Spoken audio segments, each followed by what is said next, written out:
नमस्कार, स्वागत है आपका। आपके साथ मैं हूं दीपिका नयाल।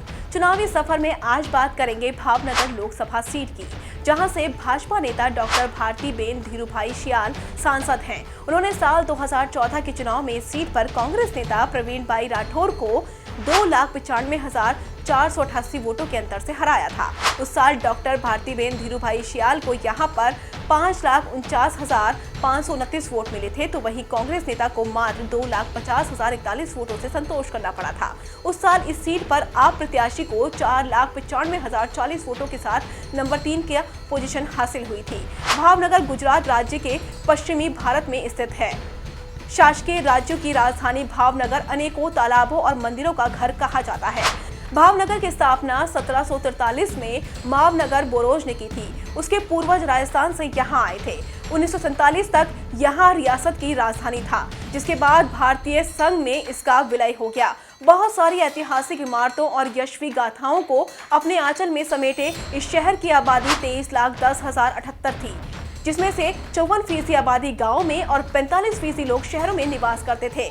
यहाँ 5% लोग SC और 0.34% लोग ST वर्ग के हैं। साल 1952 में यहाँ पहली बार आम चुनाव हुआ, जिसे कि कांग्रेस ने जीता था। 1957 में यहाँ कांग्रेस का ही राज रहा। 1962 के चुनाव में यहाँ पर प्रजा सोशलिस्ट पार्टी ने जीत दर्ज की। 1967, 1969, 1971 में यहाँ पर कांग्रेस ने जीत दर्ज की, तो वहीं 1977 का चुनाव यहाँ पर जनता पार्टी ने जीता। 1980, 1984, 1989 में यहाँ पर कांग्रेस का राज रहा, तो वहीं 1991 में यहाँ भारतीय जनता पार्टी ने पहली बार जीत दर्ज की और तब से लेकर 2014 तक यहाँ पर भाजपा का ही राज है। 1996 से लेकर 2009 तक यानी कि 5 बार इस सीट पर भाजपा नेता राजेंद्र सिंह राणा सांसद चुने गए हैं। साल 2014 में यहाँ पर डॉक्टर भारतीबेन धीरूभाई शियाल जीतकर लोकसभा पहुंची है। डॉक्टर भारतीबेन इससे पहले साल 2012 में भावनगर जिले के तलजा से विधानसभा के लिए चुनी गई थी। पेशे से एक आयुर्वेदिक डॉक्टर हैं। वो साल 2017 से केंद्रीय पर्यवेक्षी बोर्ड की सदस्य भी हैं। दिसंबर 2018 की रिपोर्ट के मुताबिक पिछले 5 सालों के दौरान लोकसभा में इनकी उपस्थिति 94% है और इस दौरान उन्होंने 33 डिबेट में हिस्सा लिया है और 168 सवाल पूछे हैं। साल 2014 के चुनाव में इस सीट पर कुल मतदाताओं की संख्या 15,94,531 थी, जिसमें से मात्र 9,17,402 लोगों ने अपने मतों का प्रयोग किया था, जिसमें से पुरुषों की संख्या 5,19,525 थी और महिलाओं की संख्या 3,97,877 थी।